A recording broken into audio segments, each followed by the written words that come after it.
What I've always known and continue to stand firmly on is that my experiences make me who I am today. They have contributed to my wisdom, my drive to overcome, and my ability to succeed.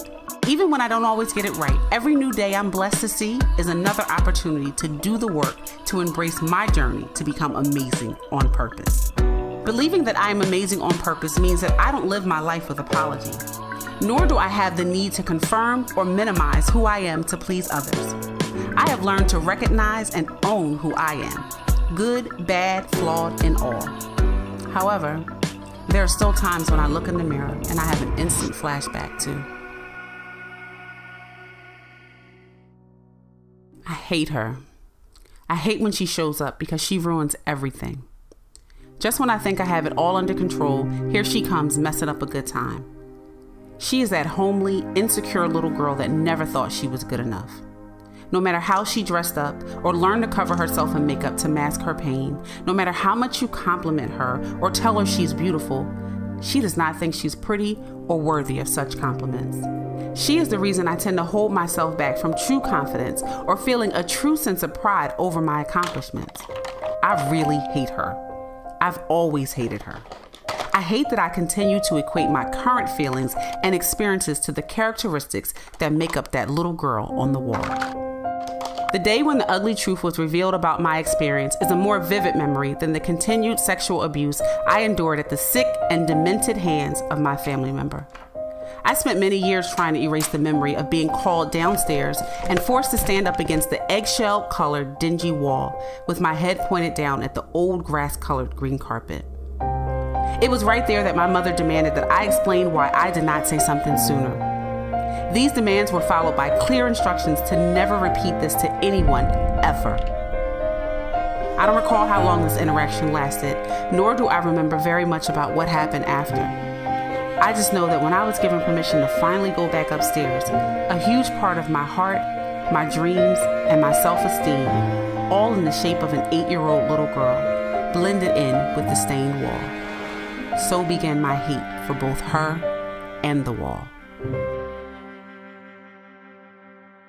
As my life went on, I subconsciously harbored feelings of abandonment and a lack of protection. I became a master of ignoring anything that reminded me of my childhood. My rule for life was as follows. I would do as I was told. I would act like it didn't happen. I would act like it didn't hurt me. I would act like I was not scarred by the things I was exposed to, the things I saw, the things I felt, and the things I was forced to do. I would ignore the pain, frustration, and embarrassment that I felt. I would go on with my life and I would become my own protector. Becoming my own protector meant that only I could fix or manage circumstances in my life. One of the first situations that I fixed was to erase the physical detection of the insecure child who became an insecure teenager. I learned very early on how to put on makeup and put on a mask to become a pseudo-confident young lady who was perceived by others to really have it together. I always loved makeup and how I felt when I made my whole face up. This was the perfect way to mask the little girl in me who never thought she was pretty. The little girl who could not have been pretty because if she were, all of those ugly things would never have happened. In my mind, if I were pretty, maybe I would have been hugged and kissed more, and maybe I would have been protected and nurtured the way every little girl dreams of. I never thought that I was as attractive as others, so I fixed it with makeup. I would look in the mirror and see every flaw. It wasn't long before I could not stand the sight of my face without makeup. Makeup allowed me to mask my pain and face the world. It gave me a false sense of confidence and allowed me to at least look like I had it all together. What started out as episodes of unexplained nervousness turned into full-blown anxiety attacks at home, while out running errands, and at work. I began to feel like I could not handle the everyday stress of life. I would get upset, be nervous, or burst into tears because of the most minor things. I did my best to hide what I was feeling because that would mean removing my mask. However, it wasn't long before the attacks began to get worse. My symptoms included an extremely fast heartbeat, shaky hands, and feeling like the world was closing in on me. I knew there was something wrong going on inside my body long before it showed physically.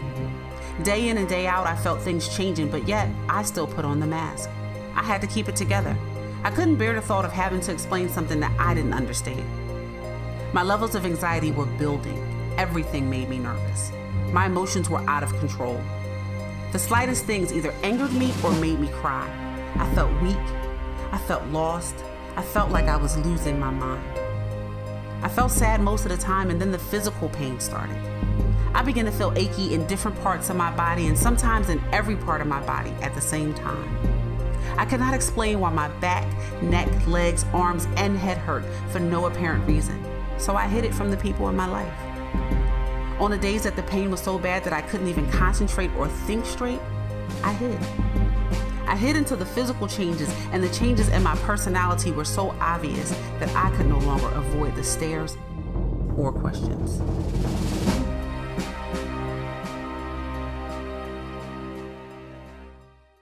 In my improved state of mental and physical health, I was finally able to reflect and embrace all the experiences in my life as a part of my journey. I took the final step in truly forgiving myself, and I committed to loving the whole me, past, present, and future. One tangible effort I took in accomplishing this was to write a detailed love letter to myself that I read often. It reminds me of how far I've come and the work that continues to be done every day. Dear DaVita, I'm writing this letter to you to let you know that I love you and I forgive you. I forgive you for all the years that you did not put you first, for all the years that you did not take the time to properly take care of you. I forgive you for spending way too much time being unhappy while trying to please and be accepted by others. I forgive you for carrying the guilt of your childhood for so long until you could see the physical effects of the guilt on your body. I forgive you for not seeing and appreciating your inner and outer beauty for so many years. But I want you to know how proud I am that you have turned your life around and now see yourself as the humble, loving, and amazing woman you are. I am proud of the voice that you have found to advocate for yourself and for other women whose voices remain hidden. I love you for being determined to love your daughter the way you weren't loved as a child.